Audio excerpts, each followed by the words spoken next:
Kansubire nti no mwasibye bulungi yonna gye musinziira okubeera nga mumpuliriza. Mujje baliko gyonna gye mutuusako engalo. Basasirako mwenna bayita mu bizibu eby'enjawulo. Mbasanyukirako mmwe abatuuse ku buwanguzi.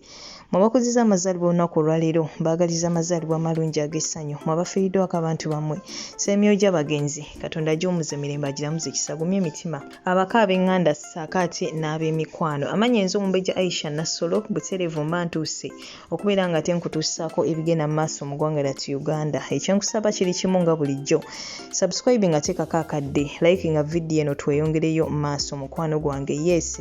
Mawulire ga nnaku nnyo nnyini ddala ag'okubeera nga waliwo munnamawulire ategerekeseeko nga Kasibante Brian ono asazeewo munnange yejje mu budde. Yeewadde obutwa wabula nga tanneewa butwa. Munnaye ekisinza okwewuunyisa yakusoose kukola ddaame mu biwandiiko ssaako ate n'akatambi. Akatambi ngenda kuba nkakulekerako awo mu maaso naawe ogende mu maaso n'okubeera nga ate munnange okekkaanya. Abadde ava mu bitundu by'e Lwaki eyo era nga tannafa munnaye nga wenkugambye akoze akatambi nga annyonnyola bulungi tayogedde kikimuse wabula just annyonnyodde ng'alaga bakyala babadde abaagala nnyo yeebaza maama we byamukoledde ne bakyala be era nga bw'atyo asaba baganda be munnange bamulabiririre omwana we omu bw'atyo gw'alese era bw'atyo n'alagira ne bakyala be babalabirire bulungi mb'omu omukyala ava Busoga era asabye bamuwe transport akole ki addeyo ewaabwe eyiganga. So munnange si byangu n'akamu n'akeddagala ngenda kuba nkulekirako akatambi ke maaso kaawo naye nga bannange ebintu si byangu n'akamu n'akeddagala nga wenkugambye mu katambi ke tayogedde ki kimuleetedde kubeera nga yetta. Bino ebintu byabadde nga byakusaaga wabula wetwogerera essaawa eno munnange mugenzi mu Bunnambiro nga yakeewa obutwa ng'embeera etabuse bamuddusizaawo mu kalwaliro embeera n'egaana we batyo ne bamuddusa e Mulago era kigambibwa mbu eyo munnange gye yafiiridde. Si byangu n'akamu n'akeddagala naye nga Uganda weetuuse bannange ebintu si byangu bangi nnyo bavuddeyo buli omu naawe endowooza ye kuzimu ku nsonga ezimuleetedde ate oba oli awo okubeera nga yejja mu budde. Era abantu abasinga obungi bo kye basimbyeko essira bagamba nti okusinziira ku ngeri obwedda gye yayogeramu n'ebyo ebiwandiiko bye yalese oba liyita eddaami kigambibwa mbu omukulu ono alabika abadde n'amabanja mayitirivu nnyo oba oliawo nga n'obuvunaanyizibwa bumulemeredde kubanga abadde alina abakyala babiri mbu bw'atyo n'asalawo yejje mu budde. Eyo y'ensonga abasinga obungi gye basinze okubeera nga ate basimbako essira yadde nga ensonga nnyingi nnyo abantu ze bavuddeyo ate ne boogerako nga bateebereza ensonga lwaki omukulu ono ayinza okuba nga ate akoze eki yejje mu budde kubanga wenkugambye ye nga ye mu butambi yavuddeyo naye teyakonye ku nsonga emuleetera kubeera ng'akola ki yetta just obwedda ayogera agaba obuvunaanyizibwa akola ki yeebaza ono yeetondera oli yeetondedde bonna be yasobeza kwegamba bannange ebintu si byangu n'akamu n'akeddagala naye nga mukwano gwange ampuliriza essaawa eno nkimanyi nti naawe oyinza okuba oba oliawo olina by'oyitamu era nga oba oliawo naawe kuzimu options z'olina gwe nga ggwe mu bizibu by'olina kubeera nga ate munnange wejjawo gwe ngolowooza nti wewetta munnange ebizibu byo bijja kuba biwedde.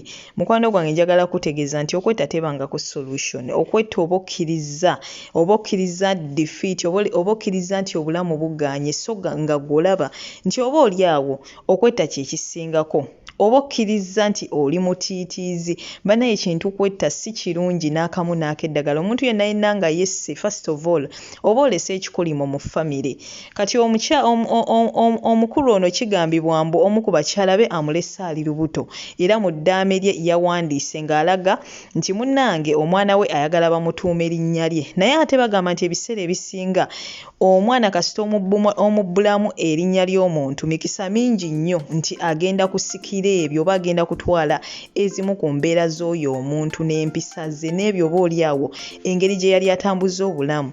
So kati omukulu ono wagamba nti nno omwana we gwe batannazaala mbu wazaalibwa bamutuuma erinnya lye mu butuufu ekintu ekyo kiba kyeraliikiriza kubanga bo Abaganda okuva edda n'edda balina ebintu bye bakkiririzaamu bo nga bo nga bagamba nti omuntu ebiseera ebisinga we yetta oba oba yeetuze oba yeewadde butwa nti aba alese ekikolimo mu famire era emikisa giba mingi nnyo okubeera nga ekikolwa kye kimu kiddamu ne kikolebwa ne baba wayiseewo emyaka 10. So omukulu ono okubeera nga yesse era busitiru bw'onoonyereza mu famire ye oyinza okwesanga nga either waliwo eyetta oba nga yasoose. Waba yasoose kati nno ekintu kino kirondoola omu ku baana be oba ku bazzukulu oba ku baana b'abazzukulu era sitiru mulimu ajja okuvaamu akola ekiyette. So bannange ebikolwa nga bino tubivumirira. Siraba nsonga yonna ekuleetera kubeera nga osalawo kubeera nga wetta mukwano gwange. Nze nzikiriza nti gwe wenna mpuliriza bingi nnyo by'oyiseemu okuva edda nedda bingi nnyo by'oyiseemu era nkimanyi oyinza okuba watukako ekiseera n'olowooza ku kyokwetta naye nga toyinza okwesanga ng'ate essaawa ya leero oli bulungi. Kati gwe lowoozaamu senga mu kaseera ako we walowooleza okwetta wetta n'ovaawo. Oza senga ebirungi by'oliko essaawa eno obituuseeko. Tulina okukikkiriza nti mu bulamu bw'ensi muno teri mbeera ya lubeerera. Buli mbeera yonna ekutuukako ogimalamu.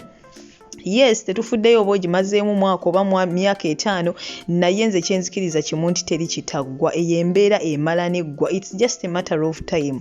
Buli kizibu kyonna kibeera ne solution. Buli kintu kyonna ebizibu ebimu nabagamba ebitutuukako just biba byetaaga time. Omuntu no healing okugeza okwatidde mukyalawo mu bwenzi okwatidde bbawo mu bwenzi ebizibu ng'ebyo tebirina solution.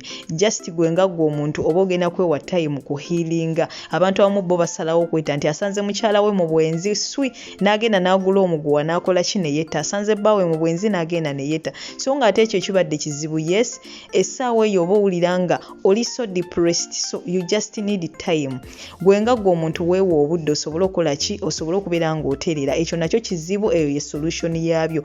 Ebizibu ebimu byetaaga ssente nga ky'oba okola otya naye weebuzaabuza otya nga ssente ze zeetaagisa. Okugeza oyinza okuba oyina famire of course beetaaga okulya, beetaaga okusoma, abaana beetaaga okubeera oba kwegamba weetaaga okubatuusaako oba okutuukiriza obuvunaanyizibwa bwo. Ebyo bizibu ebyetaaga ssente oba okitegeera. So buli kizibu olaba nga kirina solution mu bulamu bw'ensi eno. Naye nze kyennyinza okugamba gwe nawe nampuliza nti oba kizibu ki oba kizibu ki teri kizibu kiri worth bulamu bwo kubanga embeera ekyuka. Leero oyinza okuba by'oyitamu nga bizibu nnyo nga nawe tomanyi oba ddala oli bivaamu naye bannange bimala n'ebiggwa. Buli kimu kimala ne kiggwa. Teri mbeera ya lubeerera. Ddala mbutuufu lwaki oba osalawo okubeera nga wettamu options zonna z'olina ez'okubeera nga omalawo ebizibu byo. Lwaki ekyokwetta okikulembeza nnyo?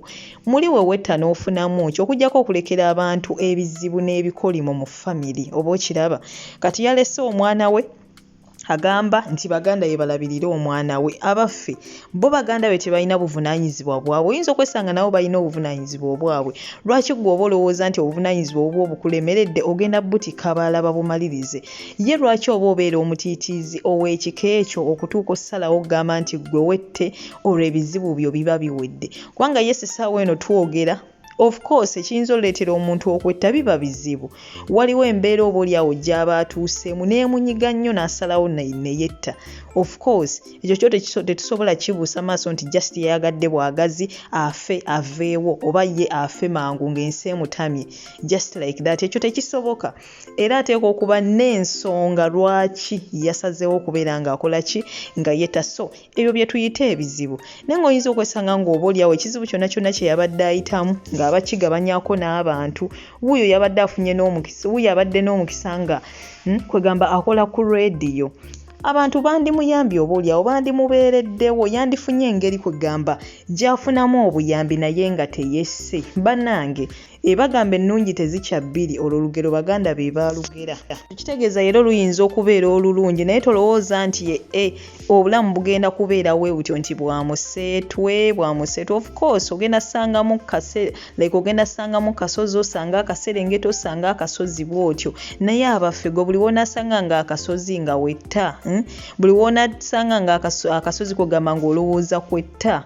Bannange buli muntu yenna alina wanaayita mu bizibu ne yetta. Ensi munaasigalamu abantu. Kwanza nkikkiriza nti teri muntu ku nsi kuno abeerako n'atafuna bizibu. Life is full of challenges and that's what makes it interesting.